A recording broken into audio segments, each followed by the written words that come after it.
Magandang araw, Baitang 8 Diamond! Ako ang inyong gurong si Maria Rosalie Miguel. At ngayong araw, ang tatalakayin natin ay patungkol sa Imperyong Romano. Ngayon, ano nga bang Imperyong Romano, class?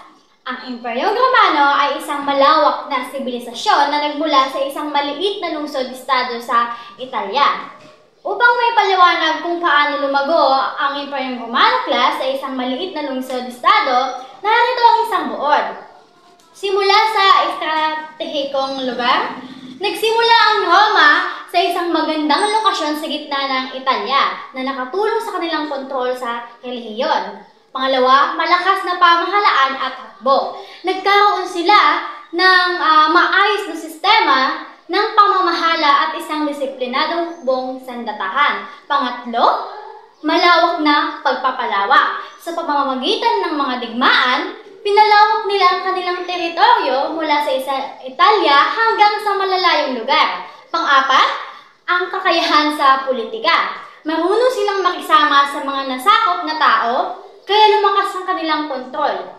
At ang panghuli ay ang mga kanilang inobasyon. Gumawa sila ng mga kalsada at iba pang infrastruktura na nakatulong sa kalakalan at komunikasyon.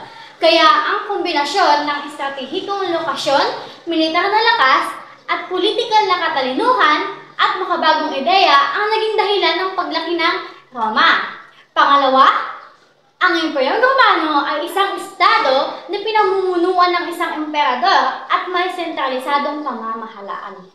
Ang Imperyong Romano, class, ay may isang emperador at sentralisadong pamamahala dahil, una, dati kasi napakaraming gulo. Ngayon, ang dating pamahalaan nila ay laging may gulo at away. Para magandang takbo, para maging maayos ang lahat at walang kaguluhan sa buong imperyo. Pangatlong kahulugan, class, ay ang imperyo ay kilala sa kanyang mga batas, arkitektura, engineering, at military. Ang Imperyong Romano, class, ay kilala sa batas. Bakit? Gumawa sila ng mas simpleng rules para maging maayos ang buhay ng lahat. Arkitektura. Nagtayo sila ng malalaki at matitibay na mga gusali at kalsada na kahanga-hanga. Sa engineering, sobrang galing nila sa paggawa ng mga praktikal na bagay tulad ng mga daanan ng tubig at matitibay na tulay. Sa militar naman, ang hukbo nila ay napakalakas at nanalo sa maraming labanan, kaya lumaki ang kanilang territory, class. Ngayon naman, tapos na tayo sa kahulugan ng Imperyong Romano, tumako naman tayo sa mga pinagmulan. Ang alamat ay nagsasabi na ang Roma ay itinatag ni Romulus at Remus noong 753 BCE. Sina Romulus, class, at Remus ay mga maaalamat na kambal na itinuturing ng mga tagapagtatag ng lungsod ng Roma. Ayon sa mitolohiyang Romano, narito ang mga pangunahing punto tungkol sa kanila. Pinagmulan, sila ay mga anak ni Rhea Silvia, isang birheng saserdote at ng Diyos na si Marte, mula sa mitolohiyang Romano. Ayon sa alamat, sila ay may ina po na Ines, isang bayani ng Trojan. Ang alamat naman, class, dahil sa takot na ang kambal ay magiging banta sa kanyang kapangyarihan, iniutos ni Amulius ang masamang tiyuhin nila na itapon sila sa ilog ng Tiber. Ang kambal ay iniligtas ng isang babaeng lobo na nag-alaga sa kanila hanggang matagpuan sila ng isang pastol na nag-alaga sa kanila. Nang lumaki sila, class, nalaman nila ang kanilang tunay na pagkakakilanlan at nagpasya silang magtatag ng isang lungsod. Nagkaroon sila ng pagtatalo tungkol sa kung saan itatayo ang lungsod. At sa isang pag-aaway, napatay ni Romulus si Remus. Ngayon, tinatag ni Romulus ang lungsod at ipinangalan ito sa kanyang sarili, Roma. Ang kahalagahan, ang alamat ni Romulus at Remus, class, ay mahalaga sa mitolohiya at kasaysayan ng Roma. Ito ay nagsisilbing pinagmulan ng pagkakakilanlan ng mga Romano at nagbibigay ng isang malalamat na pinagmulan sa kanilang lungsod.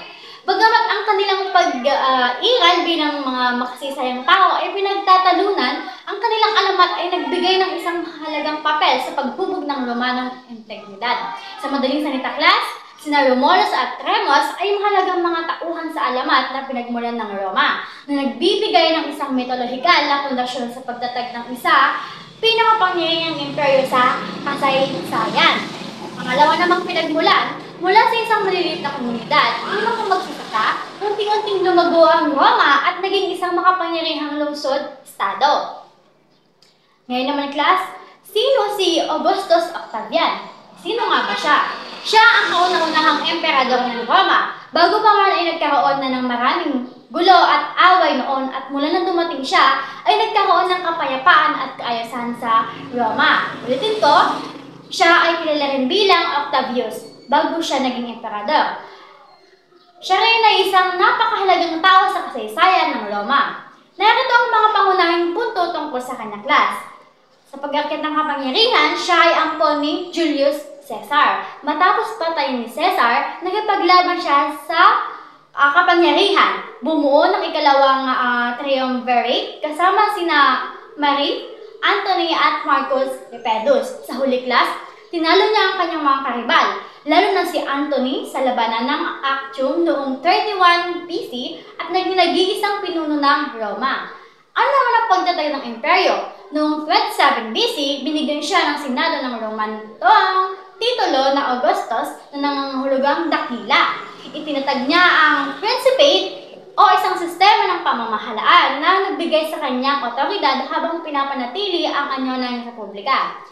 Ang impluwensya at pamana naman ay ang kanyang pamamahala ay nagpasimula ng Pax Romana o isang panahon ng kapayapaan at katatagan sa Imperyong Romano.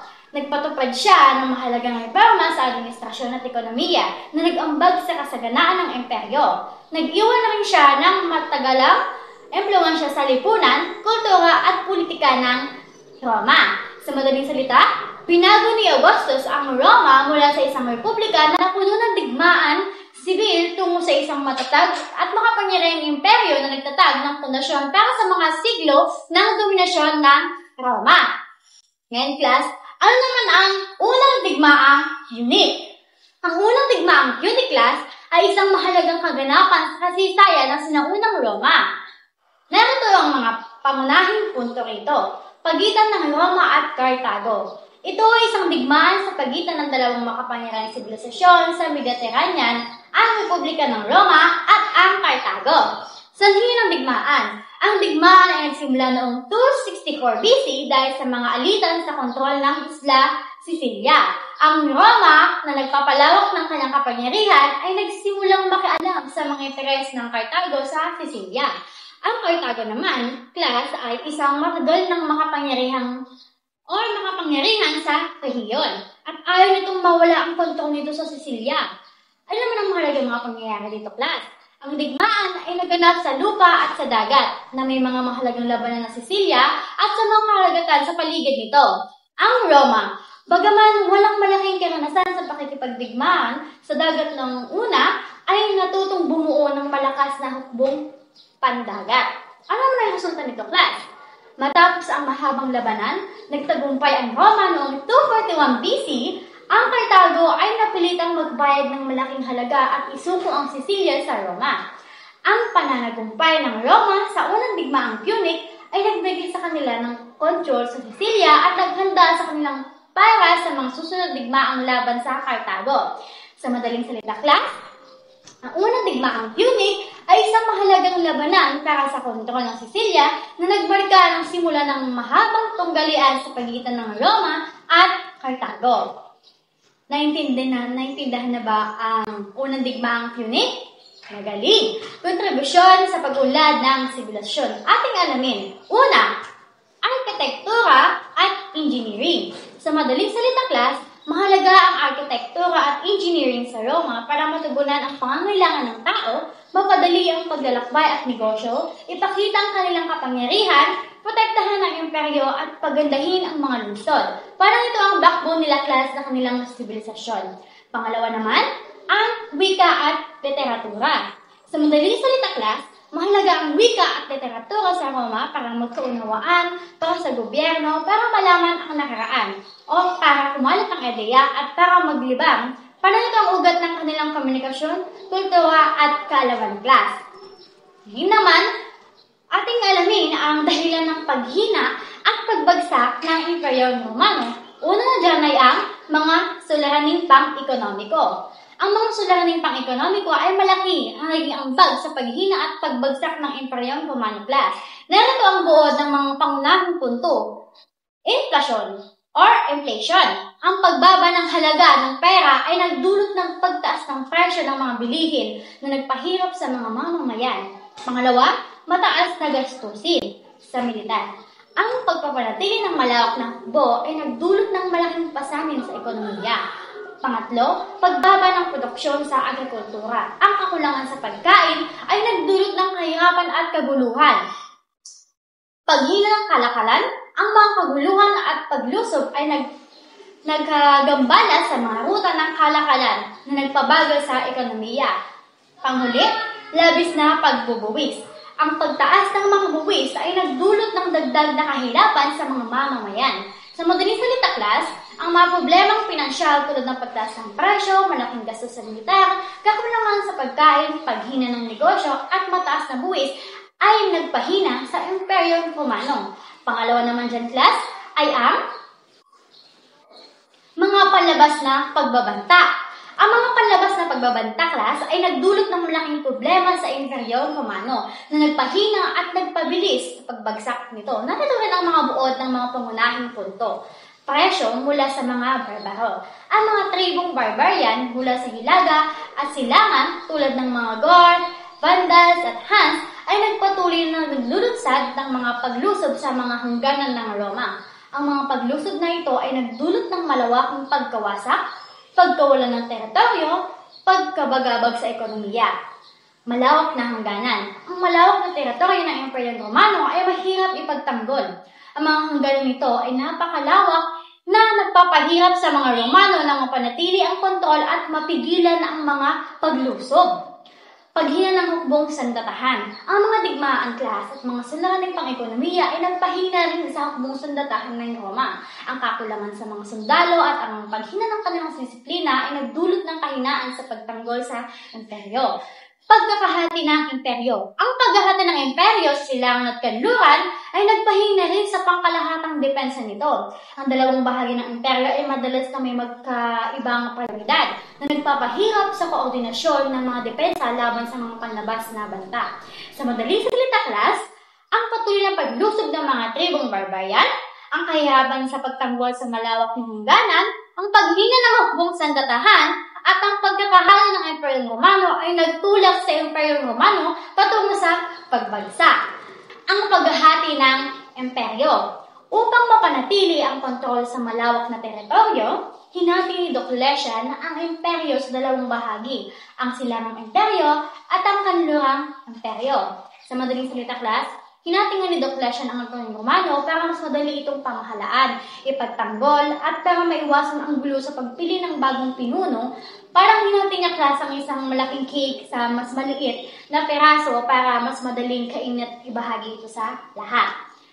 Ang Silangang Imperyo, class, mas kilala sa tawag na Byzantine, ito ay umiral sa loob ng maraming siglo. Ang Kanlurang Imperyo naman, class, gayunpaman, hindi ito nagtagumpay sa pagtigil sa pagbagsak ng imperyo, at ito rin ay isang praktikal na solusyon sa malalaking problema ng imperyong upang panatili ang katatagan nito. Ngayon, class, natapos na tayo sa ating talakayin. Sana ay may natutunan kayo. Salamat!